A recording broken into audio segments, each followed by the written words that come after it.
তো যিমান কমপ্লেইন হৈছে মোৰে অৰ্ডাৰত হৈছে ময়ে বিজেপিৰ মানুহবিলাকক কৈছোঁ যে অলপ চলপ মিয়াবিলাকৰ ওপৰত কমপ্লেইন দি থাকক এটোত কোনো তাত লুকুৱাবলগীয়া একো নাই মই মিটিং পাতিছোঁ মই ভিডিঅ' কনফাৰেন্স কৰিছোঁ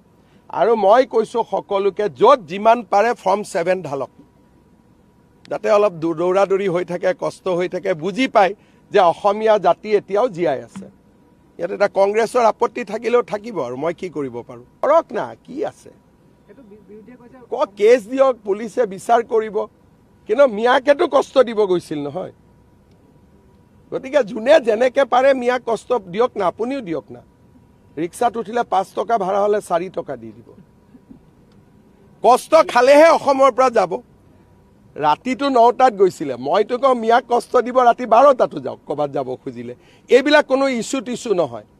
হিমন্ত বিশ্ব শৰ্মা আৰু বিজেপিয়ে ডাইৰেক্ট মিয়াৰ এগেইনষ্টত আছে আৰু এইবিলাক আমাক ইছ্যু বুলি কৈ কি লাভ হ'ব আমিতো কৈয়ে আছোঁ আমিতো লুকুৱা নাই লুকাইছোঁ নেকি আগতে এইবিলাক মানে ভয় কৰিছিলে অমুক এটা নটিচ গৈ গ'ল অমুক হৈ গ'ল এতিয়া ময়ে চবকে এনকাৰেজ কৰোঁ যে কষ্ট দি থাকক কষ্ট নিদিলে যোৱাকালি মই চাই আহিছোঁ দুলীয়াজানো গৈ পালেগৈ কালি মই চাই আহিছোঁ দুলীয়াজানতো গৈ বহিলেগৈ হয় নহয় বিমল কালি কৈ আছিলে গতিকে আপোনালোকেও কষ্ট দিয়ক আৰু তেওঁলোকৰ চিম্পেথাইজ নিউজ কৰি নাথাকিব আপোনালোকৰ ঘৰতে লাভ জেহাদ হৈ যাব এতিয়া মোকে ভয় খুৱাব কৈছে ৰাতি 12টাত গৈছে অফিচত মইতো কৈছোঁ 2টাতো যাব লাগে আৰু অফিচাৰবিলাকে ৰাতি 2টা-3টালৈকে কাম কৰিব লাগে মিয়াৰ নাম কাটিবৰ কাৰণে যদি পাৰে গতিকে ইয়াত লাজ কৰিবলগীয়া কি কথা আছে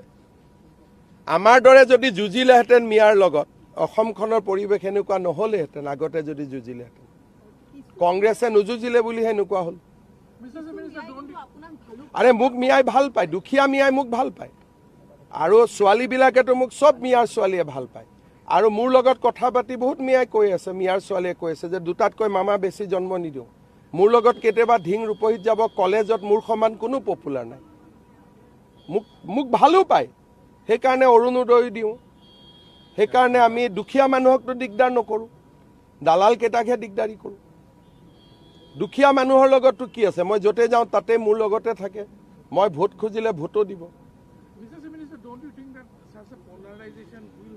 Assam is a polarized society. Next 30 years, we have to practice politics of polarization if you want to live. If you want to surrender, then surrender. But as a Assamese, I don't want to surrender. So I will fight, I will polarize. But polarization is not between Hindu and Muslim. Polarization between Assamese and Bangladeshi.